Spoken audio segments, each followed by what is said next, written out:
Hi all, welcome to Crickarena. കഴിഞ്ഞ കുറച്ച് ദിവസങ്ങളിലായിക്കൊണ്ട് MS ധോണിയെക്കുറിച്ച് ഒരുപാട് റൂമറുകൾ പ്രചരിച്ചിരുന്നു. അതായത് ചെന്നൈ സൂപ്പർ കിങ്സിന്റെ ഉടമസ്ഥതയുടെ ഒരു ഭാഗം അത് MS ധോണി ആവശ്യപ്പെട്ടു എന്ന റൂമറുകളായിരുന്നു പ്രചരിച്ചിരുന്നത്. CSKയുടെ 25% ഓഹരി ധോണി കൈപ്പറ്റുകയാണ്. അദ്ദേഹം അത് ആവശ്യപ്പെട്ടു. CSKയുടെ പുതിയ ഉടമസ്ഥനായിക്കൊണ്ട് ധോണി വരികയാണ് എന്ന തരത്തിലുള്ള റിപ്പോർട്ടുകളായിരുന്നു പ്രചരിച്ചിരുന്നത്. ഇതിലെ നിജസ്ഥിതി അഥവാ സത്യാവസ്ഥ ടൈംസ് ഓഫ് ഇന്ത്യ ഇപ്പോൾ വെളിപ്പെടുത്തിയിട്ടുണ്ട്. അതായത് അത് കംപ്ലീറ്റ്ലി ഫേക്കാണ് എന്നാണ് ടൈംസ് ഓഫ് ഇന്ത്യ പറഞ്ഞിട്ടുള്ളത്. അത്തരത്തിലുള്ള യാതൊരുവിധ ചർച്ചകളും നടന്നിട്ടില്ല. അത്തരത്തിലുള്ള ഒരു ഡിസ്അഗ്രിമെന്റ്സും ധോണിയും അതുപോലെ തന്നെ CSKയും തമ്മിൽ ഇല്ല.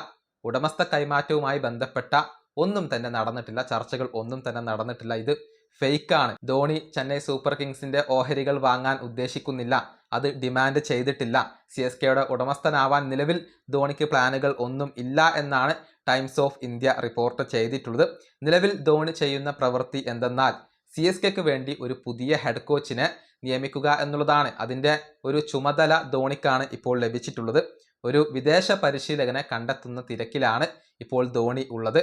അതിൻ്റെ എല്ലാ കാര്യങ്ങളും നോക്കി നടത്തുന്നത് MS ധോണിയാണ് എന്നുള്ള കാര്യം ടൈംസ് ഓഫ് ഇന്ത്യ റിപ്പോർട്ട് ചെയ്തിട്ടുണ്ട്. ആരാണ് വരിക എന്നുള്ളത് വ്യക്തമല്ല, പക്ഷെ ധോണിയാണ് അതിനിപ്പോൾ നേതൃത്വം നൽകുന്നത്. മറ്റൊരു കാര്യം കൂടി ടൈംസ് ഓഫ് ഇന്ത്യ പറഞ്ഞിട്ടുണ്ട്.